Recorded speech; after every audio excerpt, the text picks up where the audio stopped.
Guys, welcome back to TGF. All right, let's get back into the topics. Coachella organizers are really going through it. Kanye left over $8 million on the table after dropping out of Coachella weeks before the festival was going to start. Event organizers reached out to The Weeknd as a replacement, but they offered him less money than they offered Kanye.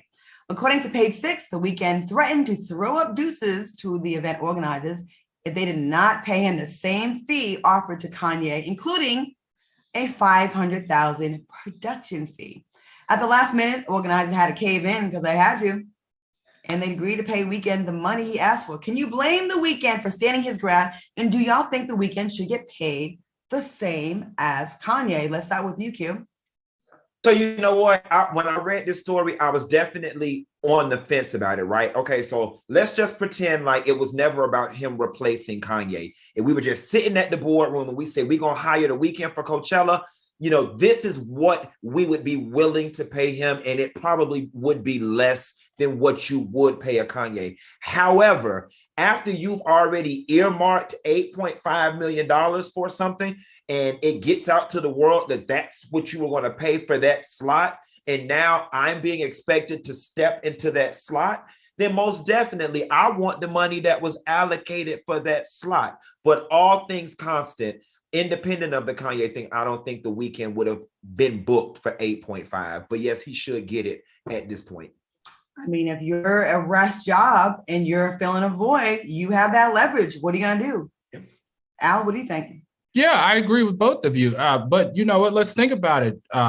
It's not like he's washed up. He does have the biggest hit of all times, according to Billboard. Blinding Light was #1 for 4 weeks, right?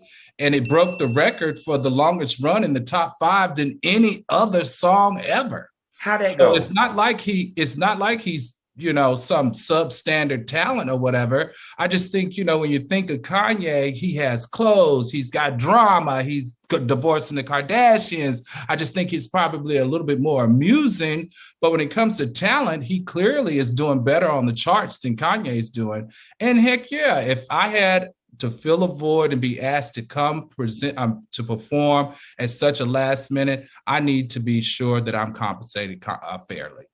But are y'all fans of The Weeknd? Like, are you guys? I was just going to ask, can either of you give me a few lines of the chorus to that song? I'm not a big fan of his music. It makes me want to slit my wrist. I call it depression music, but apparently a lot of somebody's like it. His first album, like with his first hits when they started coming up, someone, when I lived in LA, someone would play this for me off the YouTube channel. And when he was more underground, it was very sexy. And when he got more mainstream, it was really not my cup of tea, but a lot of people feel it's, right. Well, Don FM, they debuted at #2. What song? And then the project Don FM, it debuted at #2. And then the project before that, he did sell 10 million copies. I think Funky was trying to ask you how that song goes. The song you said that was #1 on Billboard, do you know? I'm not familiar. I mean, I know that I Can't Feel My Face song, but I don't Blinding Light. I'm the worst at singing stuff, so y'all don't. I'm tone deaf. I couldn't even. I'm not asking you to sing His Eyes on the Sparrow down to the church. Give me the melody. I'll look it up, Al. Never mind. Needless to say, The Weeknd definitely came up off of the situation. I don't think 8 million. Yeah, and see, this is why though. This is why. How do these people's salaries and stuff be getting publicized to the public anyway? Like how does it happen?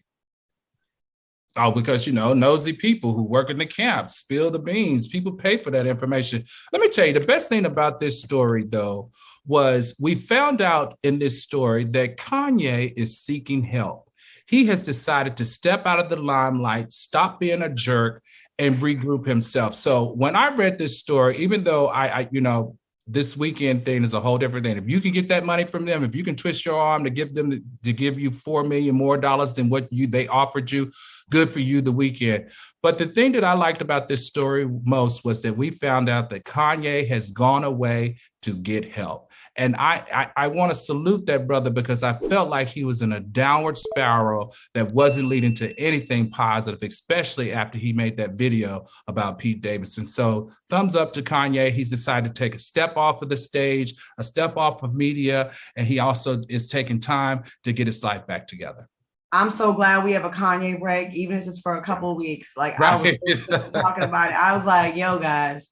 But we can't avoid stories that are trending, and people think that we're coming for these people, and we're not. And we do positive stories here too, as well. Okay. You know, one other thing that I want to point out, just a life lesson in all of this, guys, about working for free. Like sometimes it is important and beneficial to you to work for free to get your foot in the door.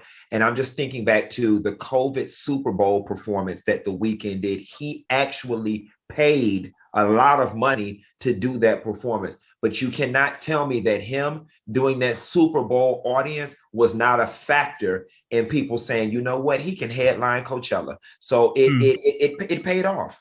Hey, someone in the chat said that Jason Lee, who, you know, Fox Soul's very own Jason Lee, who's now Kanye West's media manager, publicist, I guess.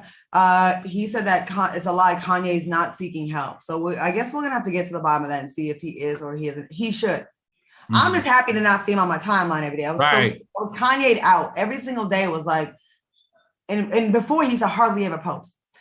All right.